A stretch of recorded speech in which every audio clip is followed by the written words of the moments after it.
Welcome back into Good Parenting. I'm your host, Matt Bubala. Joining us today is Barbara Ray, the co-author of Not Quite Adults, Why 20-Somethings Are Choosing a Slower Path to Adulthood and Why It's Good for Everyone. Barbara, thank you for being with us. Thanks for having me. The last line of that subtitle is what's going to get everybody. Why it's good for everyone. How could it possibly be good for everyone that these kids aren't getting jobs and they're moving back home and they have no money and they're carrying credit card debt out the wazoo? We're falling apart here, Barbara, and you're defending it all. What are you doing? Well, we're defending it all because the slower path to adulthood makes for a more secure future. And this is not just our opinion. This is after 10 years of research by leading experts in the country and more than 500 interviews. And the surprising finding was that, the slower path is a better path. Before I wrote this book, I think I would have agreed with you, but the research just clearly points to this slower path. And the reason is because a slower path allows you to get a more secure start. It gets you have to get more education today in this knowledge economy. You can take your time getting a better job fit. And economists say that's really important, especially in this economy today, because we job shop most of our lives now instead of the one steady job. So getting in on the ground floor in a career path that you want to eventually reach is very critical. So being selective in that first job is important. So we're not advocating the kid who just doesn't know what they want to do with life and they're just moving back home and they're eating Cheetos all day. And this is more about you don't have to rush into growing up quite so fast. That's right. So there's a difference there between the people that would get upset at what you're saying and like you're advocating these kids, these do-nothing kids who think everything should be given to them. That's not what we're talking about. No, that is not what we're talking about. In fact, in our 500 interviews, we saw most kids were quite mature and quite responsible. They were not, some extended adolescents or slackers by any means. They were home because, today a lot of kids graduate from college with debt, sizable debt. So they're home paying that down. Your first job is often an internship or some lower paying job, so it's hard to get started. One kid emailed me the other day and said he's in Southern California paying $1,250 a month rent without parking. And, and that's in a bad neighborhood. So, it's really tough to get started these days. And kids are just... The slower path is not one of, playing video games in the basement at all. Let's jump to the college debt because you just brought that up. Mm-hmm. And that's a big point in the book that a lot of times we talk about, it's so much college debt. And you talk about how media has kind of glamorized that a little bit about the kids that are being crushed under this pile of debt. And is it worthwhile going to college anymore?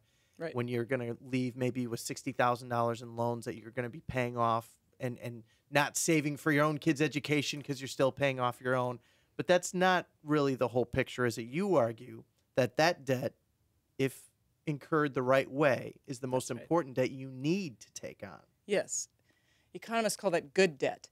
But it's on average, and now this is just average, and that means there's higher and lower. Sure. But on average, kids come out of college with about $22,000 in debt today. That said, the number of kids with debt has risen dramatically, even in the last 10 years. So the key here is that while college pays, it definitely pays, you have to be very strategic about your choices. You have to think about the job market and align your interests with the job market much more today because you're going to have debt. When I was in college, I could kind of take an English degree and a philosophy degree and not have to worry so much about the kind of job I got when I got out because I didn't have debt to pay off. So today you're going to have to think about that. The other thing kids need to think about, too, is that, the Ivy schools and the elite colleges are great. They give you an extra boost.